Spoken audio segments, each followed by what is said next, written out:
नमस्कार दोस्तों, मैं मनोज शुक्ला स्वागत करता हूं आप सभी का एक बार फिर से इस प्यारे चैनल जिसका नाम है डिस्कशन विद मनोज। आज हम बात करने वाले हैं जो आरबीआई की वैकेंसी है ग्रेड बी की ऑफिसर्स की।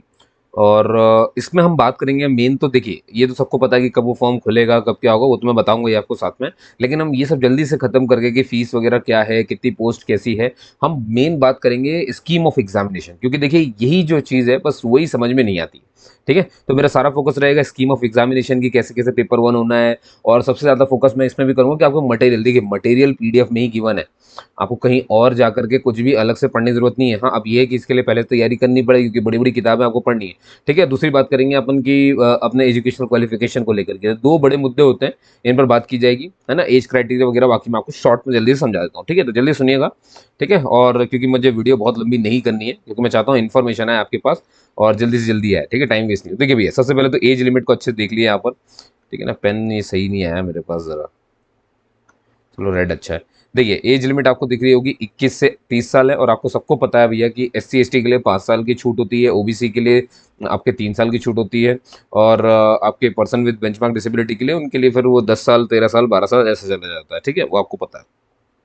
ठीक है, अब देखिए यहाँ पर फीस आप देखेंगे कि जनरल वालों के लिए, ओबीसी वालों के लिए और इकोनॉमिक वीकर सेक्शन वालों के लिए 850 रुपये है।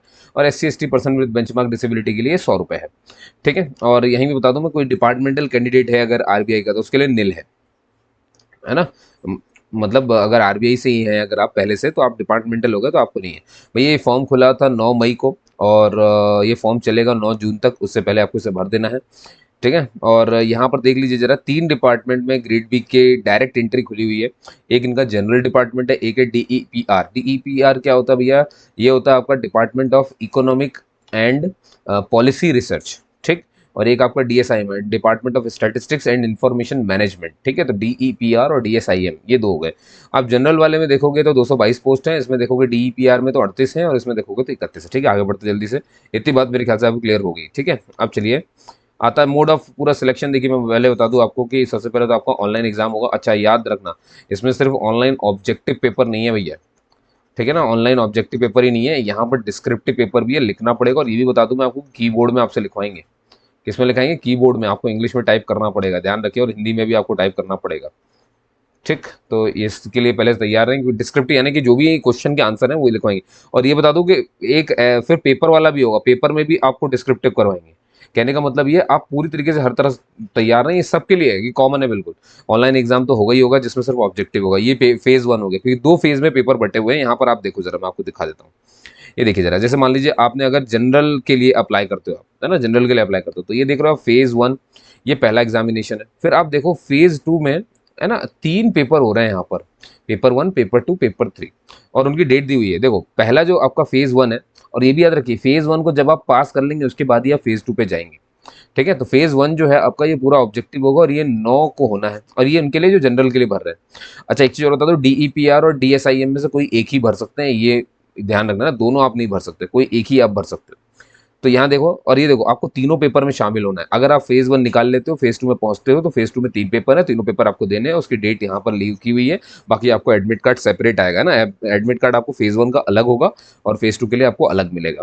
फिर डीईपी की बात करें, अगर कोई डीईपीआर भर देता है, तो उसके लिए फेज वन में आप देखोगे 2 पेपर होने हैं उसके ऑनलाइन एग्जामिनेशन, और ये 16 को होगा उसका, 16 जुलाई को। और अगर वो ये फेज वन पार कर लेता, फेज टू में जाएगा, तो उसके पास फिर फेज टू में 2 पेपर यहाँ पर दिख रहे हैं, वो रिटर्न है। ये देखो साफ लिख दिया उसने, रिटर्न। मिला ना, मतलब लिख रहे हैं आपको, तो ये होगा आपका सितंबर को। और अगर आपने डीएसआईएम भर दिया, तो फेज वन आपका पेपर वन है, ऑनलाइन एग्जामिनेशन है, ये 16 को होगा। और ये जब पार कर लोगे तो फेज टू में जाओगे, और उसमें 2 पेपर होंगे, पेपर टू, पेपर थ्री। ठीक है, और ये ऑनलाइन है, रिटर्न है, एग्जामिनेशन है, और ये 19 अगस्त को होगा। तो मोटा मोटा तो आपको समझ में आ गया कि भैया क्या क्या करना है। समझ गए ना, इतनी बात आपको क्लियर होगी। चलिए आगे बढ़ते हैं थोड़ा सा। और मोबाइल फ़ोन वगैरह तो सब बैन रहता है, सबको पता है। ठीक है, और ये बहुत ज़्यादा डिटेल दिया हुआ है, मैंने आपको टोटल बता दी थी कितनी कितनी सीट हैं जनरल में, और डीईपीआर में, और डीएसआईएम में। ठीक है, मोटा मोटा बता दी। अब आप जनरल के लिए देखोगे तो 109 है जनरल में, और डीईपीआर में 14 है, और डीएसआईएम में 9 है। उसके बाद आप सभी कैटेगरी के लिए आप इसे देख सकते हैं, पर्सन विद बेंचमार्क डिसेबिलिटी की यहाँ पे लिखा हुआ है। ठीक है, चलिए आगे बढ़ते हैं बिना टाइम गवाए। यहाँ पर अब आ जाइए, यहाँ पर सर्विस आप देख सकते हैं। यहाँ पर 55,000 से आपके आसपास आपकी सैलरी बनेगी, और बहुत सारे अलाउंसेज भी हैं। इनके बारे में बहुत समय के बाद बात हो सकती है, इसके लिए आपको परेशान होने की जरूरत नहीं है, क्योंकि ये अभी मैटर नहीं करता है। मैटर करता है नौकरी। पहले तो एलिजिबिलिटी क्राइटेरिया आपको मैंने बता ही दिया भैया, देश के हैं यार, अगर आप कहीं और से हैं तो ही भर सकते हैं। ठीक है, अब आते हैं मेन एजुकेशनल क्वालिफिकेशन, बहुत जल्दी जल्दी बात करेंगे अपन। सबसे पहले बात कर रहा हूँ मैं ऑफिसर ग्रेड बी की, जनरल में, जनरल जो डिपार्टमेंट है इनका। आप कोई भी फील्ड से ग्रेजुएट हो सकते हो, आप भर सकते हो, मतलब कोई भी इस दुनिया का ग्रेजुएट, चाहे बीएससी बी बीटेक कुछ भी करके आया है, वो ये वाली पोस्ट जरूर भर सकता है, जनरल वाली। 60% आपके पास होने चाहिए। हाँ, अगर आप SC ST से हैं तो 50% आपका चल जाएगा। ठीक है, और बस इतनी सी बात कही गई है, और तो कुछ नहीं कहा गया इसमें, है ना, और कुछ भी नहीं, खास नहीं, चिंता मत करिए, आप भर सकते हैं उसको। अब आती बारी DEPR की, ये नहीं भर सकते आप इसमें, ये और करके बता रहा हूँ, या भाई मास्टर डिग्री मांगी पहली बात। अब मास्टर वो इकोनॉमिक्स में हो तो चल जाएगा, मास्टर अगर आपको फाइनेंस में तो चल जाएगा। ठीक है, अगर आप, और इनके लिए आपको 55% मिनिमम चाहिए, मास्टर डिग्री होनी चाहिए DEPR के लिए, ये आपने देख लिया अच्छे से। ठीक है, अब चल जाते फिर से, ये डिजायरेबल है, डिजायरेबल मतलब है कि अगर हुआ तो अच्छी बात है, नहीं हुआ तो नहीं अच्छी, तो इसलिए नॉट नीडेड लिखा है मैंने, तो इसके लिए ध्यान नहीं देने की जरूरत है। अब आ जाइए DSE DSIM में, भैया इसमें भी देखिए मास्टर डिग्री तो मांगी है। अब किस किस में मांगी देखो, अगर स्टैटिस्टिक्स में है, मैथमेटिकल में है, मैथमेटिकल स्टैटिस्टिक्स में, मैथमेटिकल इकोनॉमिक में, इकोनोमेट्रिक्स में, स्टैटिस्टिक्स एंड इन्फॉर्मेटिक्स 55% के साथ है तो आप भर सकते हो। अगर अब आप मान लो सीधे मास्टर किया है मैथमेटिक्स में तो भी भर सकते हो 55% के साथ। मान लो मास्टर आपने किया डाटा साइंस में, आर्टिफिशियल इंटेलिजेंस में, मशीन लर्निंग में, बिग डाटा एनालिटिक्स में 55% के साथ तो भी भर सकते हो। 4 साल का आपके पास बैचलर डिग्री है, लेकिन वही data science, AI, ML, machine learning, big data में 60% के साथ तो भी आप इसे भर सकते हो, तो ये याद रखिए आप इसे। और अगर 2 साल का आपने पोस्ट ग्रेजुएशन डिप्लोमा लिया हुआ है, 55% है आपके पास, वो भी किसमें, बिजनेस एनालिटिक्स में, तो भी आप इसे भर सकते हो। ठीक है, और ये सब तो नीडेड नहीं है, तो इसको जाने दीजिए। चलिए, बहुत बढ़िया, आगे चलते हैं अब। ठीक है, अब देखिए भैया स्कीम ऑफ सिलेक्शन, तो मैंने कहा आपसे ऑनलाइन एग्जाम है, इसमें रिटर्न एग्जाम है ना, फेज 1 फेज 2 उसी की बात हो रही है, और साथ में आपका इंटरव्यू होगा। इंटरव्यू आपका 75 नंबर का है, तो सब कुछ पार जब कर लोगे फेज 1 फेज 2 तब जाके वहां पहुंचोगे। और आपकी जो मेरिट लिस्ट है भैया, मैं पहले बता दूं, वो आपके फेज 2 और साथ में इंटरव्यू, इन दोनों को मिला करके, मतलब फेज 1 के मार्क्स इसमें काउंट नहीं हो रहे हैं, वो सिर्फ क्वालिफाइंग है। फेज 2 इंटरव्यू ये इसका मिला करके होगा। ठीक है, ये भैया सेंटर की जानकारी दी है, तो ये आपको लेने की जरूरत नहीं है। ठीक है, अब आ जाइए यहाँ पर देखिए, हाँ सेंटर जो है अलग अलग है। आपको फर्स्ट अप्लाई फर्स्ट अलॉट के ऊपर है, मतलब आप जैसे ही पहले फॉर्म भरोगे, अगर आपने वो पा लिया तो आपको मिल जाएगा, नहीं मिला तो भाई वो आपकी गलती है, मतलब जल्दी जल्दी फॉर्म भरेंगे तो आपके मन का आपको सेंटर मिल जाएगा, और जितनी लेट करेंगे तो फर्स्ट कम फर्स्ट सर्व वाला मामला, पहले आओ पहले पाओ। ठीक, चलो नीचे बढ़ जाते भैया, select only one centre for phase 1। देखिए एक ही सेंटर चुनना है आपको, तो फेज 1 के लिए भी एक चुन सकते हैं, और फिर फेज 2 के लिए भी एक चुन सकते हैं, अलग अलग चुनना है आपको। ठीक है, ये ध्यान रखना। इंटरव्यू के लिए तो वो बुलाएंगे, तो उसमें आपको देखना, दिमाग लगाने की जरूरत नहीं। फीस वगैरह मैंने आपको बता ही दी है सारी कुछ, तो उसमें भी ध्यान देने की जरूरत नहीं है। चलिए यहाँ पर हाउ टू अप्लाई में तो कोई मतलब नहीं, हाउ टू अप्लाई से मैं ज़्यादा ध्यान नहीं देता। इसकी वजह ये है कि भाई ये चीज़ें मैं नहीं मानता आपको टाइम वेस्ट करना चाहिए, सीधे जाइए शॉप वहाँ भरिए, क्योंकि आपको पढ़ना है। ठीक है, हमें सिलेबस से बात करनी है, इसलिए यहाँ से आगे बढ़ते हैं। तो ये बहुत जगह चोचले होते रहते हैं कि ऑनलाइन कैसे भरना है, अरे ये सब देखने के लिए टाइम वेस्ट करने की जरूरत क्या है। चलिए भैया फेज 1 पेपर देखिए भैया, मैं बता दूं आप, अब जनरल वाले के लिए पहले बात करो, देखो तीनों के लिए अलग अलग बात करेंगे। ये जो अभी आप पूरा पढ़ोगे जितना मैं बताऊंगा, ये सिर्फ उनके लिए जो जनरल, यानी कोई भी अगर आपने ग्रेजुएशन किया है तो आप ये तो भर ही सकते हो, तो ये आपके काम का है, सबसे पहले आप ही काम का है। इसके बाद जिनके पास स्पेसिफिक है भाई, जिनके, अब देखो इसी के लिए बैचलर डिग्री, इसी के लिए बस ग्रेजुएशन मांगा है, बाकी दो के लिए DEPR के लिए और DSIM के लिए तो मास्टर डिग्री मांगी है, तो वो आपके पास अभी अगर नहीं है, आप नॉर्मल ग्रेजुएशन वाले, तो अब आप यहाँ तक सुनो, इसके बाद भले आप मत सुनना, उसके बाद आप वीडियो छोड़ सकते हो, लेकिन अब आपके काम का आ गया तो उसको बहुत ध्यान सुनो। देखिए भाई, अगर आप ये जनरल वाला भरते हैं, जो सभी भर सकते हैं, कोई एक्सपीरियंस भी नहीं है, कुछ भी नहीं, तो आप जब फेज 1 देने जाओगे, तो ऑनलाइन एग्जाम है, पूरी तरह से ऑब्जेक्टिव है, 9 जुलाई को पेपर होना, उस हिसाब से आपको पढ़ लेना है। ठीक है, 200 मार्क्स का पेपर होगा 120 मिनट में, मतलब 120 मिनट मतलब 2 घंटे 200 मार्क्स। ठीक, ये आपको ध्यान रखना। ये रहे टॉपिक फेज 1 के, जनरल अवेयरनेस आएगी, इंग्लिश लैंग्वेज आएगी, आपकी मैथ्स आएगी, रीजनिंग आएगी। ये बात क्लियर होगी, 9 जुलाई को आपको यहाँ पे दिख रहा है, ये जनरल वालों के लिए बात हुई थी। अब आगे बढ़ते हैं कि देखिए आपको क्या है, सेक्शनल कट ऑफ भी पार करना है। देखो, have to secure minimum marks separately in for each test. ये जो छोटे छोटे टेस्ट है ना, मतलब इसमें अलग से पास हो, इसमें अलग से पास हो, इसमें अलग से पास हो, इसमें अलग से पास हो, और ओवरऑल भी आपको पास करना पड़ेगा। मतलब जो होता है ना सेक्शनल कट ऑफ कहते हैं, मतलब इस सेक्शन सेक्शनल कट ऑफ भी अलग से निकालना पड़ेगा, और ओवरऑल जो कट ऑफ आएगा पूरा मिला के वो भी निकालना पड़ेगा, तब आप पार होंगे।